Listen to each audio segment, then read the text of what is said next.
सिंह शेखावत, श्री हरि सिंह रावत, श्री विनोद कुमार, श्री छोटू सिंह, श्री मोतीराम, श्री मनोज कुमार सुजानगढ़, श्री भगवान राम सैनी, श्री भागचंद टांकड़ा, श्री शंकर सिंह रावत, श्री श्रवण कुमार, श्री ताराचंद, श्री हंसराज मीणा, श्री गोपाल लाल शर्मा, श्री हरलाल सहारण, श्री श्रीचंद कृपलानी, श्री चंद्रभान सिंह चौहान, श्री गोविंद प्रसाद, श्री राजेंद्र, श्री फूल सिंह मीणा, श्री कमल लाल, श्री राधेश्याम बैरवा, श्री गणेश राज बंसल, श्री संदीप शर्मा, श्री जबर सिंह सांकला, श्री सुरेश गुजर, श्री ललित मीणा, श्री पूसाराम गोदारा, श्री अर्जुन लाल। माननीय सदस्यों के द्वारा दी गई सूचना पढ़ी हुई मानी जाएगी। अरे फिर 15 आएंगे, फिर मत कहना यानी फिर या तो पढ़ने की अनुमति 15 की होती है, या तो 15 या फिर 38 की मैं अनुमति दे रहा हूं, 37 की, तो भाई उसको स्वीकार। आज दिनांक 24/3/25 को शून्य काल में बोलने के लिए 47 पर्चियां प्राप्त हुई, जिनमें से शलाका द्वारा 4 पर्चियां निकाली गईं, जो निम्न अनुसार होगा।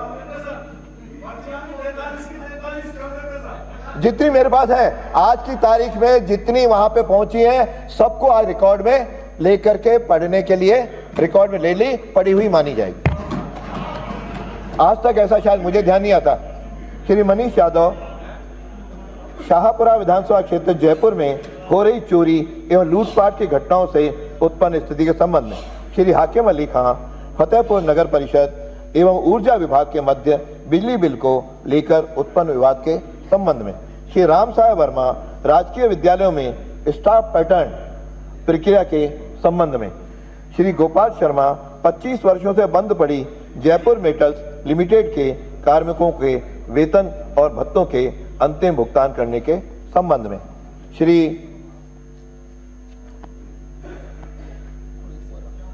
रोहित बोहरा।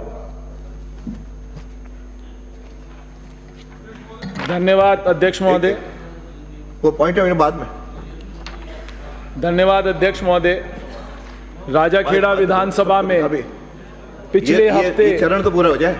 राजाखेड़ा विधानसभा में पिछले हफ्ते ओलों की भरमार हुई, उससे माननीय फूल सिंह जी और छोटू सिंह जी बैठ करके बात करें, एकदम से आकर चारों ओर घेरा मत करें हमारे मंत्री जी का।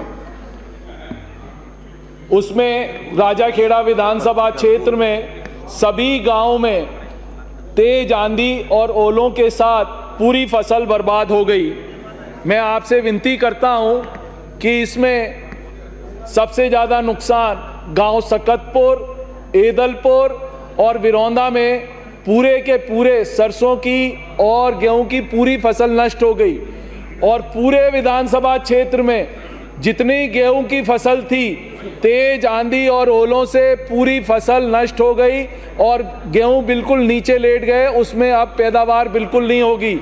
अध्यक्ष जी, मैं आपसे संरक्षण चाहूँगा कि आप इस मुद्दे पर हमारे मंत्री महोदय को कहें कि गिरदावरी कराएं।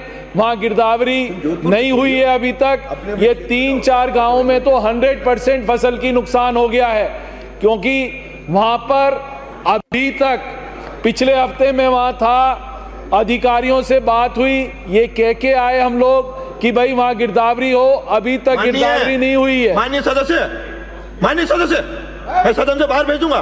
10 बार कहा है खड़े होकर के बात करना जब बात चल रही हो। चलिए आप। मेरा आपसे इतना सा निवेदन है, पूरे राजाखेड़ा में, क्योंकि गेहूं की लॉबी आपके लिए बना रखी है सर, यार ये आपके लिए ना, ये सभी के लिए है, इधर भी ना लॉबी है। बोला मेरा आपसे सिर्फ इतना सा निवेदन है कि पूरी फसल, गेहूं की फसल बर्बाद हो गई और अभी तक गिरदावरी नहीं हुई है। वो उसको 30% नहीं मान रहे, जबकि पूरी फसल में पूरा फसल लेट चुकी है। तो आपसे वापस विनती है कि पूरी राजाखेड़ा तहसील में, मनिया तहसील के अंदर आप इसकी गिरदावरी कराएं, जिससे कि हम किसानों को SDRF के थ्रू पैसा दिलवा सकें। धन्यवाद अध्यक्ष महोदय। श्री जाकिर हुसैन गैसावत। माननीय अध्यक्ष महोदय, आपने नियम 50 के स्थगन में बोलने का मौका दिया, आपका बहुत बहुत धन्यवाद। माननीय अध्यक्ष महोदय, मकराना का मार्बल बहुत ही ऐतिहासिक मार्बल है, जो कि 300-400 साल पुराना मार्बल निकला रहा वहाँ पे, जहाँ पे ताजमहल, विक्टोरिया और देश विदेश के मंदिर जहाँ कई बनते हैं, तो सबसे पहले प्रायोरिटी मकड़ा मार्बल की होती है, चाहे भगवान की कोई मूर्ति हो या और भी कोई भी हो। तो मैं आपसे ये कहना चाहता हूँ, पूर्ववर्ती सरकार ने RMMCR 2017 में संशोधन कर 16/8/2022 को नियम 8 के अनुसार स्ट्रिप ऑफ लैंड लागू किया था, और अभी जो मौजूदा सरकार है उन्होंने 3 जनवरी 2025 को ये समाप्त कर दिया गया है। ये मैं आपको ये कहना चाहता हूँ, पूर्ववर्ती सरकार ने जो चौड़ान बनाने का आदेश निकाला था, क्योंकि मकरानी काने 90 डिग्री माइनिंग नहीं होती है, वो 60 डिग्री माइनिंग होती है। तो 60 डिग्री माइनिंग होने की वजह से दुकान मालिक के सामने उसकी खुद की ज़मीन है या फिर सरकारी भूमि है, इसको लेके पूर्ववर्ती सरकार ने 15 गुना ये राशि जमा करा के उनका चौड़ान बनाने का आदेश दिया था। लेकिन अभी इस सरकार ने जो ये वापस इसको कैंसिल किया गया है, ये 3 जनवरी 2025 को इसको आदेश को कैंसिल कराए, क्योंकि खाने हमारी भौगोलिक स्थिति से दूसरी खानों से विपरीत है।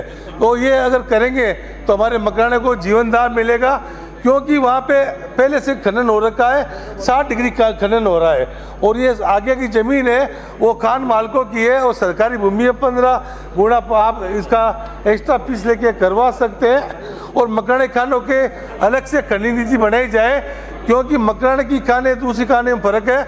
दूसरी खाने 100 मीटर में 100 मीटर की होती है, और ये हमारे मकराने कहानी हमारे जोधपुर दरबार ने हमें मकराने वालों को दे रखी है, जो कि 50-50-100 फुट के पट्टे हैं। तो उसके हम जो प्रदेश के जो खनन नीति होती है उसमें हमारा फॉलो नहीं होता है नियम कानून, इसलिए मकराना की खनन नीति भी अलग से बनाया जाए, और ये इस कानून को वापस लेके, और जो पूर्ववर्ती सरकार ने 16/8/2022 को नियम 8 के तहत स्ट्रिप ऑफ लैंड का आदेश निकाला था, उसको लागू किया जाए। बहुत बहुत धन्यवाद अध्यक्ष महोदय। श्री ललित यादव। धन्यवाद अध्यक्ष महोदय, मुझे आपने नियम 50 पर बोलने का मौका दिया। अध्यक्ष महोदय, राजस्व रिकॉर्ड को ऑनलाइन करने के काम में पूरे प्रदेश में और अलवर ज़िले में मुंडावर में भी बहुत सारी अनियमितताएं हुई हैं। सरकारी मशीनरी के द्वारा गलती करी गई और काश्तकार किसान उस बात को भुगत रहा है। किसी के नाम में शुद्धिकरण कर दिया गया, किसी की जाति में शुद्धिकरण कर दिया गया, और किसान आज दर दर की ठोकरें खाता हुआ घूम रहा है।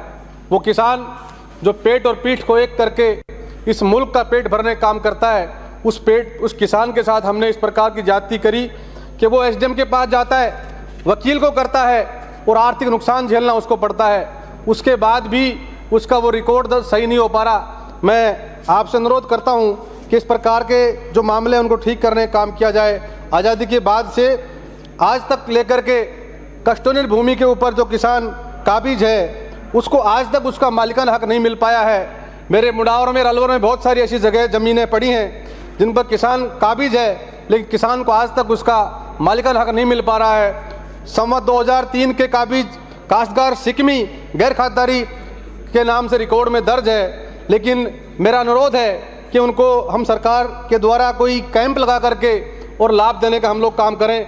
आज़ादी का 75वां महोत्सव हम लोग बनाने की बात कर रहे हैं, लेकिन किसान दर दर की ठोकरें खा रहा है। अध्यक्ष महोदय, मैं आपके माध्यम सरकार से निवेदन करना चाहता हूं कि सरकार इसके ऊपर जो है कोई कैंप लगा करके और किसान को राहत देने का काम किया जाए। नियमानुसार बात करूं तो भूमि की राशि वसूल कर पट्टे खातेदार को SDM द्वारा किया जाता रहा है, लेकिन ये कार्य अभी इन दिनों बंद पड़ा है, जिससे किसान चक्कर काट रहा है, SDM दफ्तर में जा रहा है, लेकिन किसान को राहत नहीं मिल पा रही। मैं आपके माध्यम से अनुरोध करना चाहता हूं कि हम लोग चाहते हैं किसान की आय दोगुनी करने की हम लोग बात करते हैं,